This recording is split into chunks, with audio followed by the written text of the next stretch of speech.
안녕하세요. 텍스멘토스의 조영경 세무사입니다. 안녕하세요. 이승재 세무사입니다. 반갑습니다.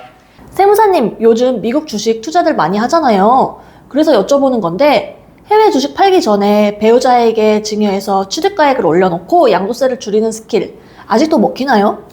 아쉽게도 그거 되게 옛날 얘기가 되었어요. 올해 2025년 이후 증여분부터는 사실상 막혔다고 보는 게 맞습니다.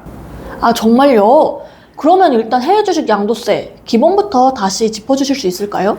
네, 간단하게 말씀드리면 해외 주식이나 해외 ETF를 투자하는 경우에 그해 1월 1일부터 12월 31일까지 발생한 양도 차익을 합산해서 기본공제 250만 원을 빼고 남은 금액에 대해서 22%를 적용해서 양도세를 신고 납부한다고 보시면 됩니다.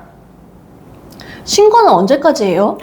신고는 양도소득이 발생한 그 다음에 5월 1일부터 5월 31일 사이에 홈택스에서 양도소득세 확정 신고를 하면 되는데요. 사실 국내 증권사에서 대행을 많이 해주고 있습니다. 보통 3월에 이제 대행 신청을 받고 있고요. 소정의 수수료를 받고 하는 데도 있고 무료로 해주는 데가 있으니까 그거는 이제 증권사 통해서 하시면 됩니다. 다만 이렇게 신고를 해도 법적인 납세 의무는 투자자 본인이기 때문에 정상적으로 신고했는지는 본인이 꼭 책임지고 잘 보셔야 됩니다. 일단 기본적인 구조는 이해가 됐는데요. 그러면 예전에는 어떻게 절세가 됐던 건가요? 옛날 구조는 이거예요. 그러니까 남편이 1억의 해외 주식을 샀다가 그것이 이제 6억이 됐다라고 가정을 해볼게요. 바로 팔게 되면 양도차익에 대해서 5억이 발생이 하는데 이거에 대한 양도세를 22% 1억 넘는 금액을 세금으로 납부해야 돼요.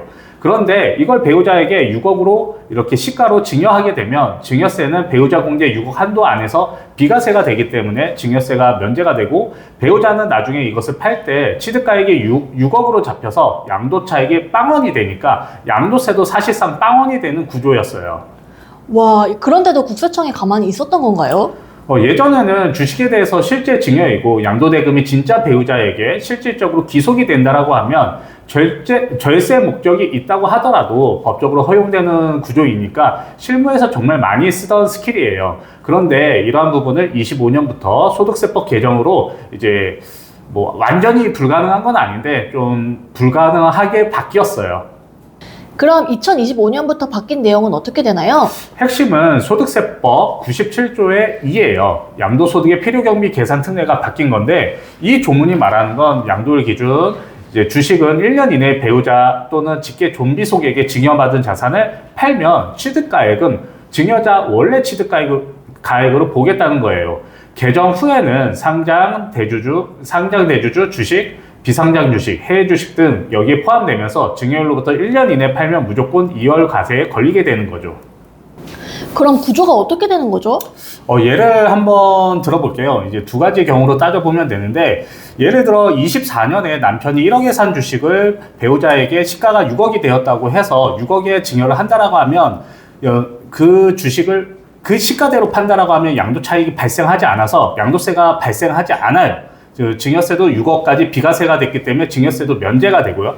그런데 25년에는 이게 바뀌어서 1억에 산 주식을 6억이 되었다라고 해서 아내에게 6억으로 증여를 했다가 만약에 아내가 증여받은 주식을 6억에 판다라고 하면 양도소득세 2월 과세에 적용이 되어서 사실상 증여 전과 같이 똑같이 5억에 대해서 양도세를 계산해서 납부해야 되는 셈이에요. 그럼 이제 이 방법은 아예 못 쓰게 되는 건가요?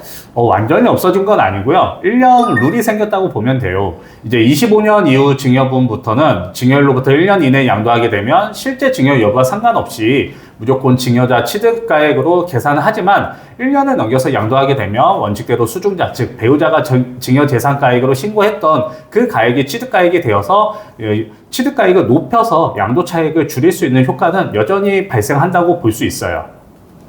그럼 결론은 배우자에게 증여해서 절세를 하려면 1년은 무조건 들고 가라 이거겠네요. 맞아요. 간단하게 이제 주식을 증여하고 1년이 지난 후에 양도해야지 양도소득세가 절감이 될 수 있어요. 이걸 이해하면 되는데 근데 대부분의 이제 서학개미들이 이제 급등주를 사니까 사실 급등주 사시는 분들은 이러한 혜택을 받긴 좀 어려울 것 같고요. 왜냐하면 급등을 하면 급락을 하거든요. 그래서 우량주 중심으로 할 수 있는 이제 절세 플랜이라고 보시면 될 것 같아요. 아, 그렇군요. 그런데 왜 항상 해외 주식 할 때마다 이런 말이 나오는 걸까요? 네, 국내 상장 소액 주식들은 양도세가 나오지 않아요. 근데 이제 해외 주식은 이제 보유하고 있는 이제 가액과 상관없이 이제 양도 차익이 250만 원만 넘어간다라고 하면 22%로 과세가 되니까 투자자들은 절세 욕구가 엄청 강해요. 그래서 저희도 이런 문의를 많이 받고 있습니다. 아, 그러면 실무적으로는 어떻게 하면 좋을지 정리 부탁드리겠습니다. 네, 해외 주식을 배우자에게 증여해서 양도세를 줄이고 싶으면 최소한 1년 팔지 말고 증여와 양도 계획을 같이 설계해서 이제 절세 플랜을 짜는 게 포인트예요. 증여 시점에 배우자 10년 동안 6억 공제가 가능하고 이것을 결합을 하면 정말 많은 절세 혜택을 볼 수 있어요. 아, 그러면 추가적으로 주의할 사항이 있을까요? 네, 첫째, 여전히 부당행위 계산 리스크는 존재해요. 양도 대금이 실제로 배우자에게 기속이 되는지를 케이스별로 체크할 필요가 반드시 있습니다. 두 번째로는 증권사 신고 대행은 위탁 서비스일 뿐이지 납세자에게 그 책임이 여전히 기속되니까 자산 규모가 크거나 추가 사항이 고민해야 될 분들이 있으면 세무사에게 상담을 받는 것을 추천드립니다. 아, 예. 오늘 해주신 말씀 정리해 보겠습니다. 예전처럼 배우자에게 증여하고 바로 팔아서 양도세 제로. 이런 건 이제 위험하고 최소 1년 이상 보유를 하면서 실제 증여까지 챙겨야 한다. 이거겠네요. 네, 케이스에 따라 2월 과세, 부당행위 계산, 증여세 상속세까지 얽히니까 증권사 자료만 믿고 혼자 설계하는 건 위험하고 실제 금액이 크면 세무사랑 같이 그림을 그려놓고 움직이는 것이 필수입니다. 특히 양도세 같은 경우에는 이동평균법, 선의선출법 이런 또 선택해야 되는 부분도 있으니까 꼭 반드시 세무사에게 상담을 받으셔야 됩니다. 오늘도 디테일하게 정리 감사드립니다. 네, 여러분 해외 주식 배우자 증여 이제는 1년 룰을 꼭 체크하시고요. 좋아요, 구독 부탁드리겠습니다.